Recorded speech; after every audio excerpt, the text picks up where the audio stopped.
We're kicking off our show here in the Virginia This Morning Kitchen. We're going to share a recipe with you that is truly the taste of the season. Executive Chef Azar Arianka is here to show us how to make his pan-roasted apple and pumpkin soup. Good morning, Chef. Good morning. How you doing? Good. Welcome back. We haven't seen you in a couple of years. Yes, it's been quite a while. This really is the flavors of the season, isn't it? Why does apple and pumpkin pair so well together? Well, you have, the sweet Granny Smith apple, and you have the smooth taste of pumpkin, which is great for fall. It's festive, and everybody enjoys it. So Granny Smith is still on the table. Everybody's gone to Honeycrisp these days. So I'm glad because Granny Smith is my favorite apple. So you've got some butter going here on the stove. So that's our first step, right? Yes, and then we're gonna add some minced onions and some apples. We're gonna saute those for a couple of moments. And I notice you're working on a pretty high heat. Yes. Well, you want to always start in a high heat so you can get some caramelization going. That's bringing out the natural sugar in the onions and apples, so it gives a nice sweet flavor. And we forget that onions are naturally sweet once you cook them. Exactly. So now that we got that going, we can add some flour to that. We're going to make what's called a roux. That's a thickening agent in a soup. So So are you going to do a dark roux or a light roux? No, I'm going to do a light one. I'm not going to do it not too a dark. Cajun roux. No, exactly. We're not in New Orleans, so I'm going to do it a little bit lighter. So you mix that around until you start to see it thickening up slightly. And it's important too to get the flavor of the flour cooked. You don't want that raw flour flavor. You don't want it to taste, gritty or sandy. So you let it cook for a couple of moments. Once you get it to that stage, now we're going to add some stock to it. This is actually a combination of vegetable stock and apple juice. So we add that in there. Start to see the little bubbles forming. It's simmering. It's going to start thickening up. And we just mix it around. Once we get it to that stage, we can then add some pureed pumpkin. Now we want to make sure when we go buy this is canned, right? Yes. We want to get the pureed pumpkin, not pumpkin pie mix. Not at all. You don't want to do that. You don't want to get the pureed pumpkin pie mix. You'll have a different soup then if you do that. Yes, we will. Because that one has its own spices in it, so it'll definitely throw off. Yes, it'll throw the flavor profile off. So once we get the pumpkin added in there, we could then add some brown sugar, if it wants to come out, right? Well, because you have to pack it for measuring. Exactly. Then we have some cinnamon, ginger. So those would be the things that you would find in a pumpkin pie mix, so that really you would double all the ingredients. Exactly. So I put all of those in there, and you let those simmer and let the flavor profile settle in. One good thing about this dish is that it has cinnamon, which it's healthy and tasty, but cinnamon helps to regulate blood sugar.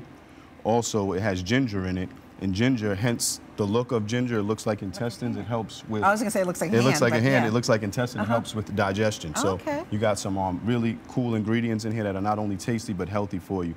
And at Brookdale, we pride in making healthy dishes that taste good. So once we have that, you can add our cream in there.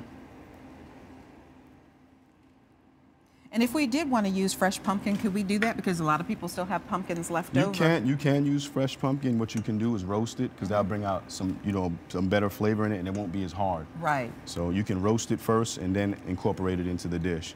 Because when you get it canned, kind of that process is done for you already. The easy way. Yeah, so now all you pretty much do at this stage is you just let this simmer for a while and you're done. And at that point, the apples are really going to kind of break down, but then you've got one final step to make it beautiful. Yes, the last final step is I have an immersion blender here, which I'll put in there and blend it all up and make it smooth. That's my favorite kitchen tool these days. I've had one for probably 20 years, and I use it all the time. All the time, right? So at Brookdale, we prepare over 100,000 meals annually. So we serve quite a bit of food out of Imperial Plaza here in Richmond. Is there a favorite that the residents there love? Their favorite is, there's quite a few. They love seafood, the seafood buffet on Fridays, and they also enjoy the Sunday buffet. So, I mean, it's a toss-up. They enjoy everything. Now, as the chef, do you have a favorite dish that you like to prepare? Oh, man. That's a hard one, but I enjoy preparing things people request, because it puts a smile on their face. So someone has requested for me to make eggplant parmesan, so I'm going to enjoy making that. We have actually a catering event later on, a dinner dance, and we're making actually like chicken Milan and mushroom parmesan risotto. So we get to make a lot of great dishes there that a lot of people probably wouldn't expect for us to make in a senior living establishment. So we make everything from A to Z. But it's home, you know, Exactly. so you want it to have that taste of home as well. Exactly. So in the real world, when we're cooking this, how long would we keep this on the stove? This would stay simmering for about 25 minutes. Because within the 25 minutes, all the flavors will come together and it'll be soft and it'll have the right texture that you're looking for. Right, and with the immersion blender, the nice thing is we don't have to take a hot liquid and transfer it into Exactly. a blender. You can do it right here Right in the there in same the pan. pot. Exactly. Carefully. Very carefully because you don't want to make a mess. Right, and you've got hot liquid, so you don't want that Exactly. spraying all over the kitchen and something you don't have wanna to have an clean up injury. later. So that's pretty much the soup itself. You Okay. just And let then, that simmer. like you said, at that point, then you get the immersion blender Yeah, you get the immersion out. blender, which I have right here. And you will place it in there, and hopefully we have. There we go. It's pretty simple. That's on a low speed. You can do it on high as well. Well, you can, because you're the professional. And another great thing that we have at Brookdale is we have something called signature spices.